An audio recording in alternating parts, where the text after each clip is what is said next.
Saya kagum bener sih kalau kita lihat tadi ya sekilas bagaimana wayang yang biasanya identik dengan seni tradisional khususnya ditonton oleh mereka yang tua, semalam suntuk.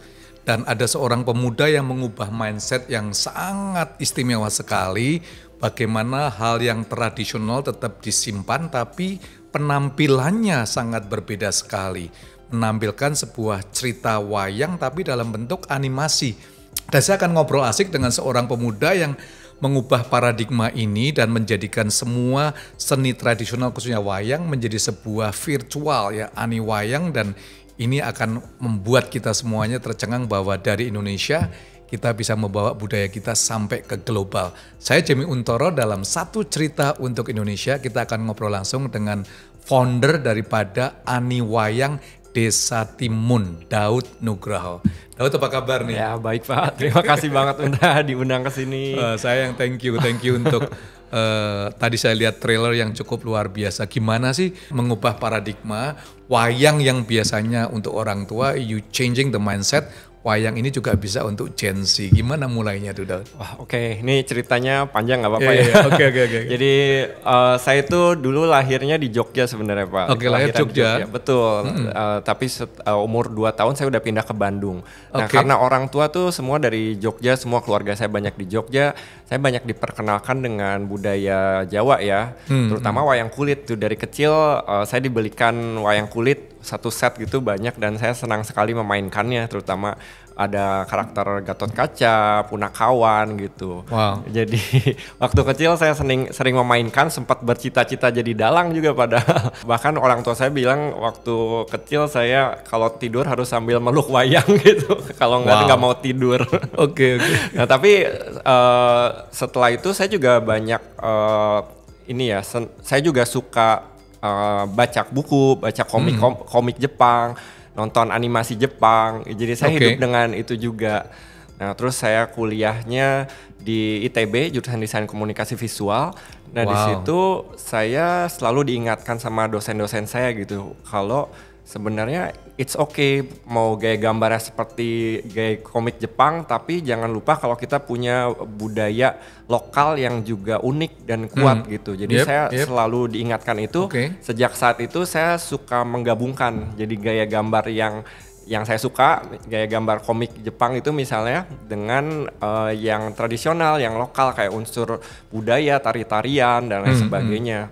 Sempat saya juga membuat karya yang masuk ke dalam dulu ada namanya majalah konsep desain grafis. Itu ada lomba yang saya bikin gambar menggabungkan antara batik dengan ilustrasi. Ceritanya waktu itu Timun Mas. Nah, itu saya mendapatkan juara pertama waktu itu. Timun Mas.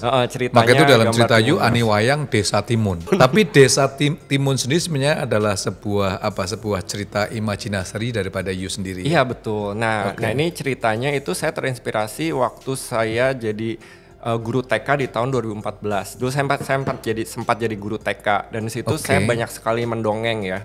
Dan di situ saya mulai berpikir membuat cerita, dan saya terinspirasi dari anak-anak didik yang saya ajar waktu itu, anak-anak TK. Yang satu namanya Cila, yang satu namanya Cili. Itu benar-benar ada anaknya. Gitu ya. Yang satu agak pendiam, terus dia rambutnya ikal, yang satu emang lebih tinggi. Dan situ saya jadi, wah ini lucu nih kalau jadi karakter komik atau karakter kartun, dan tokohnya kancil karena namanya kan Cila dan Cili, itu kayaknya Cila kancil, Cili kancil, itu lucu gitu. Wow. Dan saya terinspirasi untuk bikin wayang yang lucu tuh karena saya suka menonton film kartun yang judulnya Peppa Pig. Kalau Bapak tahu, jadi itu Peppa. Sorry guys. jadi film kartun yang sangat simpel, sederhana, dan dia tuh seperti wayang karena cepat bolak-balik seperti itu. Itu kartun Indonesia? Bukan, kartun dari Inggris. Kartun Inggris. Kartun Inggris tapi stylenya sangat sederhana seperti wayang. Jadi kayak itu terkenal sekali. Jadi you fokusin langsung teropong khususnya seni tradisional, dalam hal ini wayang, langsung right away wayang nih. Iya, karena memang sudah suka wayang, saya langsung punya umur visi. 3 tahun mau jadi dalang wayang gitu ya. Panjang sih ceritanya, tapi habis itu saya jadi juga proses untuk menuju Desa Timun yang ini sebenarnya cukup panjang. Jadi idenya tercetusnya 2014, tapi baru terwujud dari 2021, Pak. Inkubasinya cukup lama. 7 years. Ya, betul. 7 years in tapi, incubation.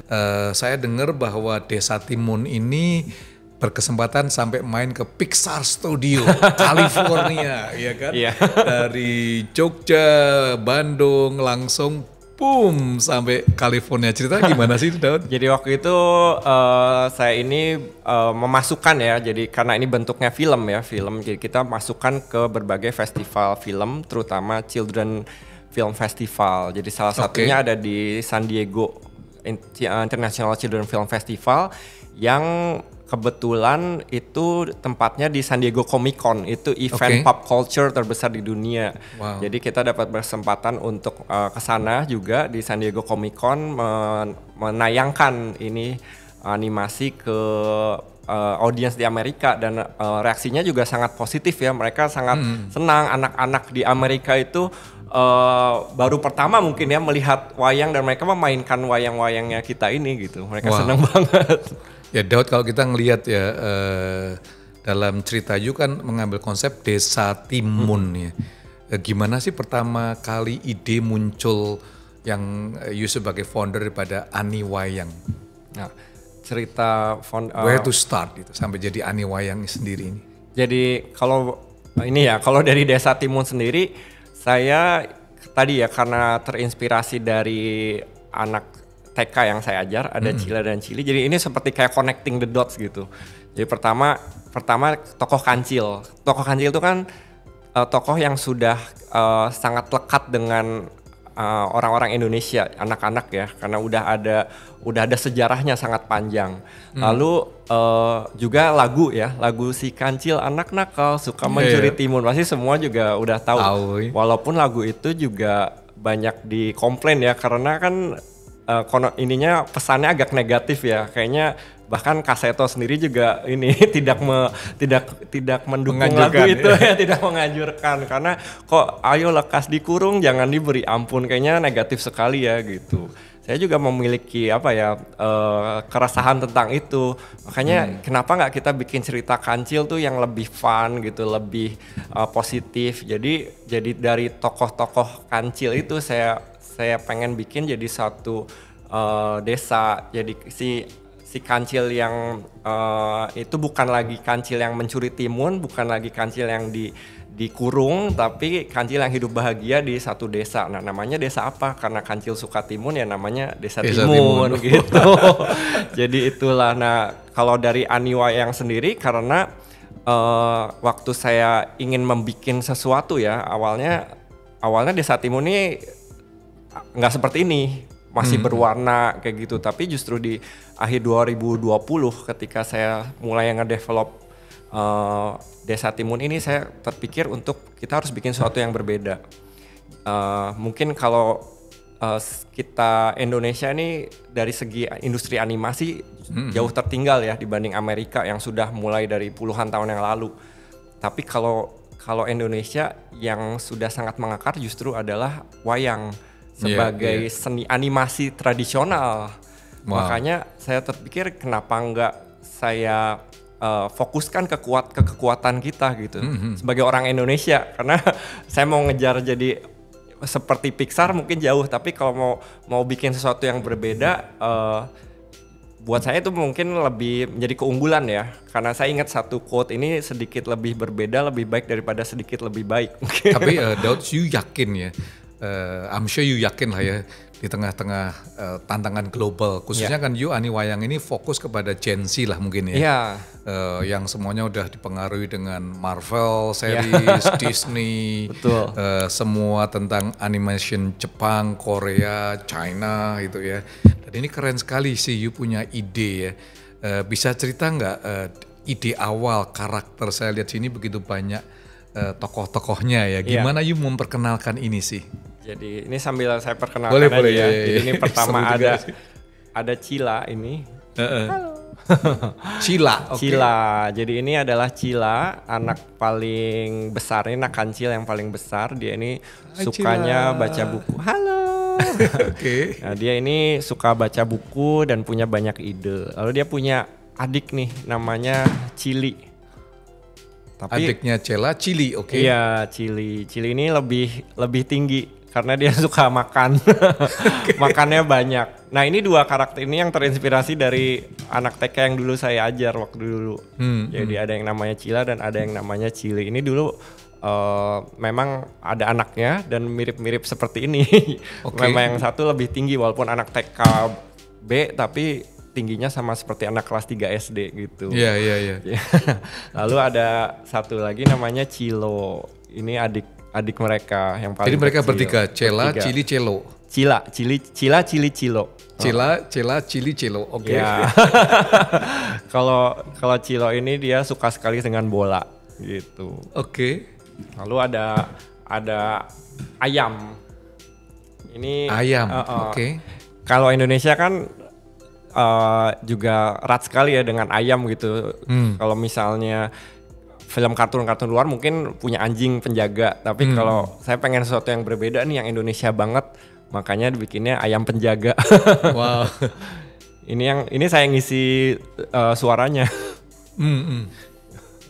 Kayak gini.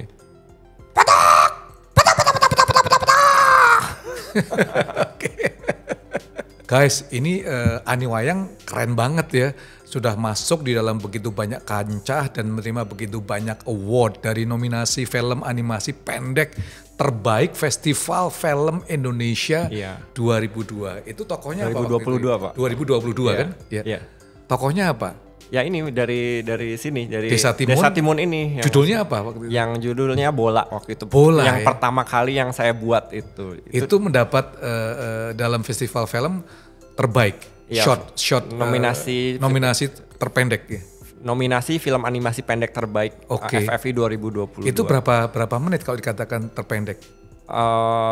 Jadi kategorinya kalau film animasi pendek tuh yang di bawah misalnya di bawah 30 menit kalau nggak salah. Jadi memang pendek segitu. Jadi ada kategori film animasi pendek, ada kategori animasi panjang nah gitu. Kalau kami film pendek tapi animasi gitu. Jadi nomor 1 itu terbaik. Nominasi lah. Kita bukan pemenangnya tapi kita masuk dalam nominasi. Lalu juga waktu itu di mana tuh? Children Film Festival di LA ya?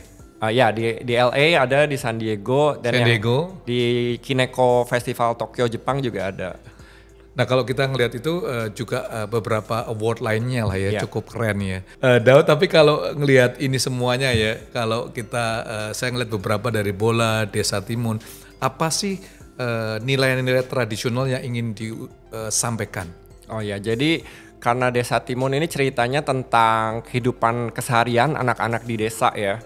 Jadi saya ingin menceritakan tentang serunya gitu bermain di luar, bermain dengan permainan-permainan tradisional yang mana mungkin anak-anak sekarang udah semakin jauh ya, nggak familiar lagi, mungkin udah lebih sibuk dengan gadget gitu, lebih sibuk dengan mainan serba digital. Tapi saya ingin memperkenalkan kembali seru loh gitu, ada mainan-mainan di luar, permainan tradisional zaman dulu yang bisa dikenal lagi oleh anak-anak zaman sekarang, misalnya bermain layangan, bermain egrang, main petak umpet gitu. Wow. Jadi kalau ngelihat ini semuanya, yang pertama Desa Timun waktu itu Bola ya, yang sempat masuk dalam begitu banyak nominasi. Yang sekarang ini apa yang sedang digarap mungkin? Yang sedang digarap, jadi kita sedang bikin season 2 yang akan ada di Indonesiana TV. Ada lebih banyak cerita sih, akan ada 34 episode sekarang. Dan serunya lagi nih, spoiler dikit, kita akan memperkenalkan bapak dan ibunya, Cila, Cili, dan Cilo. Guys, penasaran nggak? Yuk kita lihat spoiler dan juga bagaimana Ani Wayang proses produksi sampai bisa menjadi jadi. Let's check it out.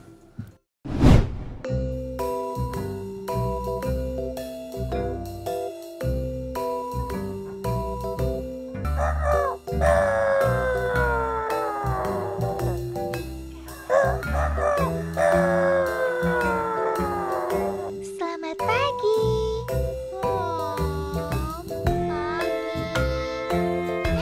Pagi. Kita main sama-sama yuk.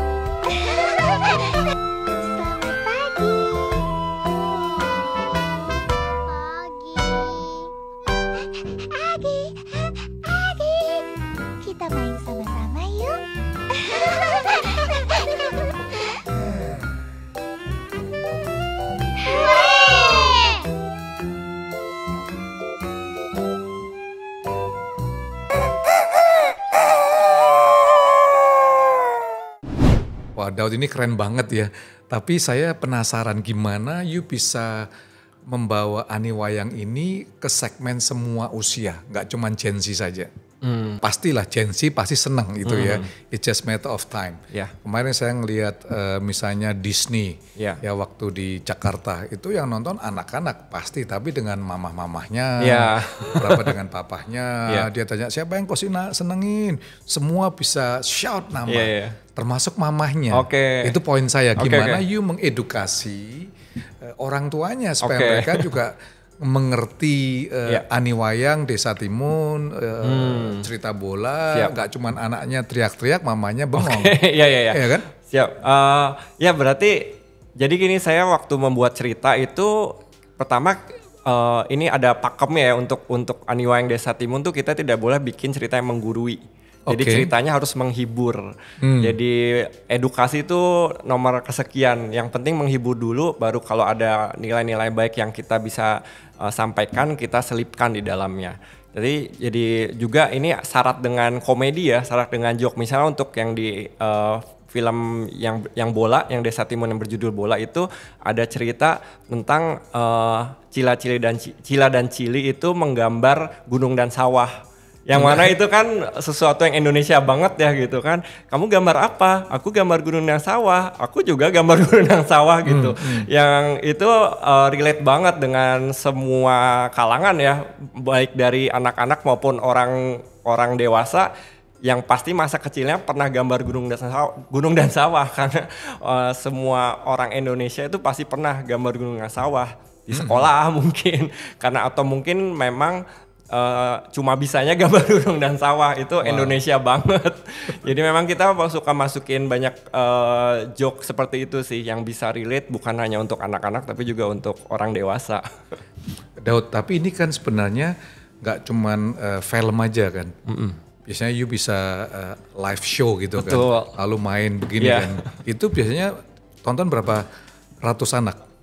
Atau sekolahan. Biasanya gimana sih? Jadi kita juga sudah ada beberapa kali melakukan pagelaran wayang live ya. Pagelaran wayang live. Jadi konsepnya sama seperti pagelaran wayang tapi tradisional. Ceritanya Desa Timun. Betul, ceritanya Desa Timun. Jadi ceritanya cukup nggak terlalu panjang. Dia itu didesain khusus untuk anak-anak, jadi interaktif lah gitu. Jadi anak-anak bisa bernyanyi bersama, bisa bermain bersama Cila-Cili dan Cilo. Dan kita bikinnya ini pakai wayang yang berbeda nih. Jadi misalnya ada adegan Cilo menangis, dari Cilo yang tertawa kita ganti wayangnya ini Cilo tertawa ya? Ya itu Cilo yang senang, terus ini Cilo yang menangis. Oke, senang, saya senang aja deh. Jadi kita juga dalang-dalangnya kita ada 5 orang dalang biasanya sekali perform, karena masing satu karakter tuh satu dalang gitu. I see. Jadi ini cukup berbeda ya dengan wayang tradisional yang dalangnya hanya satu lalu memainkan berbagai karakter. Karena kita tuh fast pace, jadi cepat gitu pergantiannya ceritanya. Wow. Very interesting guys gitu ya.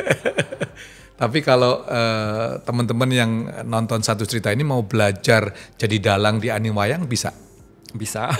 Caranya? Caranya kita juga di audisi dulu. Iya boleh audisi dulu. Kita juga beberapa kali ada sosialisasi dengan Indonesia TV, dan setiap kali itu ada workshopnya. Jadi dengan anak-anak SMK gitu, mereka mencoba untuk mendalangkan Cila-Cili dan Cilo. Jadi supaya mereka juga bisa belajar ya, gimana sih rasanya jadi dalang Desa Timun. Saya ini penasaran ya, walaupun this is very good, very kreatif ya. Tapi ceritanya Desa Timun itu ya. Kan mungkin anak-anak Indonesia mungkin belum mengenal. Kalau sebenarnya bagaimana mentransform dari wayang tradisional, misalnya cerita Gatotkaca, kenapa nggak membuat begitu sehingga anak-anak bisa mengerti tokoh-tokoh wayang tradisional yang dari kakek-kakek kita, sehingga sampai anak-anak ini bisa tahu Gatotkaca ternyata begitu, dan you buat animasinya. Terbayang begitu nggak? Iya, sempat. Wayang tentang Gatotkaca lah. Iya. Betul, sangat terbayang juga sih itu, dan buat saya sangat menarik juga. Mungkin suatu kedepannya kita juga ingin ya membuat seperti itu. Jadi wayang yang benar-benar tradisional yang ada cerita Gatot Koco itu bisa juga jadi versi ani wayang, jadi bisa hidup, matanya bisa berkedip, mulutnya bisa bergerak. Tapi ini kayak anggap aja langkah awal, jadi just first small step dulu. Ini langkah awal aja udah go global ya. Saya penasaran juga nih Daud, bagaimana ani wayang ini menghasilkan dari sisi income. Kan ini nggak sekedar hobi, it's a business kan ya. Ada nggak sih demand-nya sebenarnya? Demand-nya ada aja, jadi memang kami bisa jadi mengembangkan serial ini karena kami di-approach oleh Indonesia TV. Indonesia TV itu kanal budaya Indonesia di bawah Kemendikbud yang memperkenalkan budaya Indonesia lewat konten-kontennya. Dan kebetulan waktu saya memperkenalkan ini, mereka juga sedang mencari konten-konten anak yang syarat dengan unsur budaya, dan ini sangat pas ya karena saya menghasilkannya, karena saya membuat konten wayang untuk anak-anak gitu. Jadi mereka yang support secara biaya produksi untuk kita membuat serial ini, dan untuk ke season kedua juga akan ada di Indonesia TV. Nah selain itu kita juga membuat konten-konten lainnya, bukan hanya animasi, kita seperti membuat buku anak, lagu anak, juga bahkan merchandise yang ini seperti ini ada batik. Saya dengar lagu-lagunya udah masuk Spotify ya? Iya betul, ada di dari Spotify. Lagu-lagu Desa Timun? Iya, lagu-lagu Desa Timun, ada theme song. So guys, check it out ya, Desa Timun di your Spotify. Terus baju ini juga buat? Iya, ini juga kayak kita bikin merchandise untuk Desa Timun, ini salah satunya nih. Ada batik Desa Timun. Wow, oke. Jadi kita juga ke depan. Jadi kalau mau beli di mana? Beli ada di Tokped ada. Wah, oke, check it out ya guys, Tokpednya. Oke. Ya kedepannya juga kita inginnya mengembangkan bisnis IP ini, intellectual property. Jadi supaya bisa lebih banyak lagi dijumpai oleh fansnya Desa Timun. Gitu, jadi masuk ke licensing, itu yang ke arahan kami ke depan. Wah, Bro Daud keren banget sih. Salut, saya sendiri very inspired dengan cerita Anda ini semuanya. Bagaimana you bisa melestarikan budaya Indonesia, khususnya wayang yang mungkin Gen Z sudah nggak ngerti ceritanya ya. Tapi you mengubah paradigma sehingga pelan-pelan, bahkan nggak cuman untuk konsumsi Indonesia saja, sampai global ya. So keep on leading, sukses nantiasa Daud. Tapi ada pesan nggak untuk teman-teman di Satu Cerita ini? Apa sih impian terbesar daripada seorang Daud Nugraha? impian terbesarnya saya ingin melihat lebih banyak lagi IP ya. Jadi kalau saya lihat di Jepang gitu, wah semuanya serba lucu-lucu ya. Ada Doraemon, ada Pokemon, itu semua di mana-mana gitu. Dan saya rindu sekali di Indonesia juga banyak sekali karakter-karakter yang lucu, yang menarik. Bukan cuma untuk anak-anak tapi juga semua umur gitu. Bisa muncul, bisa populer, bisa mendunia. Jadi kita bisa mengekspor juga nih si kekayaan intelektual kita untuk dunia gitu. Wow. Jadi saya ingin jadi misalnya ini kita saya ingin ketika orang luar gitu datang ke Indonesia, mereka bukan hanya mencari pemandangannya, alamnya, Balinya, tapi juga mereka bisa bertemu dengan Desa Timun. Mereka bisa mengenal juga nih kalau ada wayang di Indonesia. Mereka bisa berburu merchandise nih misalnya untuk Desa Timun dan untuk karakter-karakter Indonesia lainnya. Saya ingin lebih banyak lagi insan kreatif ya, industri kreatif di Indonesia melahirkan karya-karya baru supaya budaya Indonesia tuh semakin mendunia. Wah, salut, luar biasa. Daud, sukses ya semuanya. Terima kasih Pak Jimmy. Saya yakin Anda memberikan inspirasi untuk teman-teman Gen Z dan juga para orang tua, dan khususnya untuk masyarakat Indonesia boleh bangga bahwa melestarikan budaya Indonesia khususnya wayang bisa dibuat animasi dan ini adalah satu karya yang keren luar biasa. So guys, check it out apa yang dilakukan oleh Ani Wayang baik di YouTube maupun di social medianya, dan I'm sure you will be inspired dari apa yang cerita-cerita Indonesia bisa berkembang dan bisa mendunia, dan sekaligus dari Indonesia di subtitle, di dubbing dalam bahasa-bahasa lain. Ini keren banget. So sukses nanti untuk Ani Wayang. So guys, thank you. Terima kasih Anda telah menonton video ini, dan jangan lupa untuk like, comment, share, dan juga nyalakan lonceng notifikasi untuk acara-acara yang lebih hebat, lebih memberikan inspirasi untuk kita semuanya dalam satu cerita untuk Indonesia.